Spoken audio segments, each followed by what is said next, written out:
Hello friends, welcome to our channel RK mix entertainment. आइए आज जानते हैं एक धार्मिक कहानी के बारे में जो गरुड़ पुराण से संबंधित है। मृत्यु के पश्चात कहाँ जाती है आत्मा? आखिर मृत्यु है क्या? क्या होता है मरने के बाद? कहाँ जाती है आत्माएं?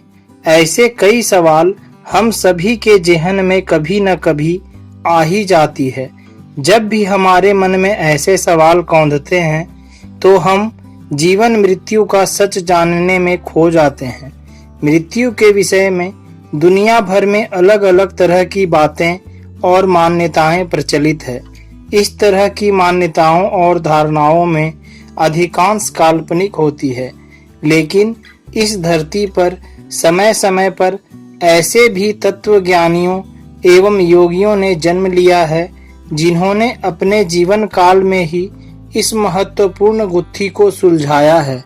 हम सभी इस बात से भली भांति परिचित हैं कि हमारा शरीर 5 तत्वों के मिलने से बना है: पृथ्वी, जल, वायु, अग्नि और आकाश। इसलिए जीवन का न तो कभी प्रारंभ होता है और न ही कभी अंत। हम जिसे मृत्यु कहते हैं वह मात्र उस शरीर का अंत होता है और मृत्यु के पश्चात वह पुनः इन्हीं 5 तत्वों में मिल जाता है।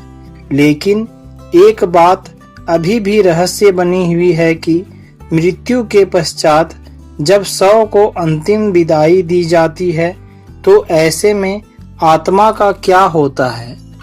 गरुड़ पुराण के अनुसार मृत्यु से पहले मनुष्य की आवाज चली जाती है।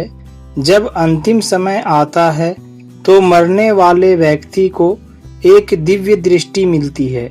इस दिव्य दृष्टि के मिलने के बाद मनुष्य सारे संसार को एक रूप में देखने लगता है। उसकी सारी इंद्रियां शिथिल हो जाती है। मृत्यु के समय 2 यमदूत उस आत्मा को लेने आते हैं। इनके भय से अंगूठे के बराबर का जीव हाँ हाँ की आवाज करते हुए उस शरीर से बाहर निकलता है। यमराज के दूत उसे अपने यम पास में बांधकर उसे यमलोक ले जाते हैं। जीव का सूक्ष्म शरीर यमदूतों से डरता हुआ आगे बढ़ता रहता है। पुराणों में यह भी उल्लेख मिलता है कि मृत्यु के बाद आत्मा को यमदूत केवल 24 घंटों के लिए ही ले जाते हैं और इस दौरान आत्मा को दिखाया जाता है कि उसने कितने पाप और कितने पुण्य किए हैं। इसके बाद आत्मा को फिर उसी घर में लाकर छोड़ दिया जाता है जहां उसने अपने शरीर का त्याग किया था। 13 दिनों के उत्तर कार्यों तक वह यहीं रहता है। घर आकर वह जीवात्मा अपने शरीर को ढूंढने का प्रयास करता है, लेकिन उसे वह नहीं मिलता। जब तक उस आत्मा के वंशज उसका पिंड दान नहीं करते तब तक आत्मा दुखी होकर घूमती रहती है। काफी समय यातना भोगने के बाद उसे विभिन्न योनियों में नया शरीर मिलता है। इसलिए किसी भी मनुष्य की मृत्यु के 10 दिन तक पिंड दान जरूर कर देना चाहिए। 10वें दिन पिंड दान कर देने से सूक्ष्म शरीर को चलने की शक्ति मिलती है। 13वें दिन फिर यमदूत उसे पकड़ लेते हैं और उसके बाद शुरू होती है वैतरणी नदी को पार करने की यात्रा। वैतरणी नदी को पार करने का मार्ग पूरे 47 दिन का होता है, जिसमें 3 प्रकार के मार्ग होते हैं। उस आत्मा को किस मार्ग पर चलाया जाएगा यह केवल उसके कर्मों पर निर्भर करता है।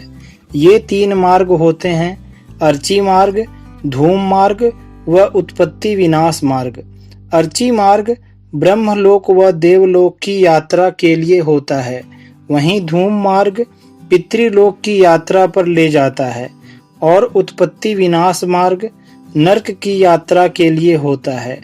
जीवात्मा के जैसे कर्म होते हैं वह वैसे मार्ग से चलकर यमलोक पहुंच जाता है और अपने कर्मों के अनुसार फल की प्राप्ति करता है।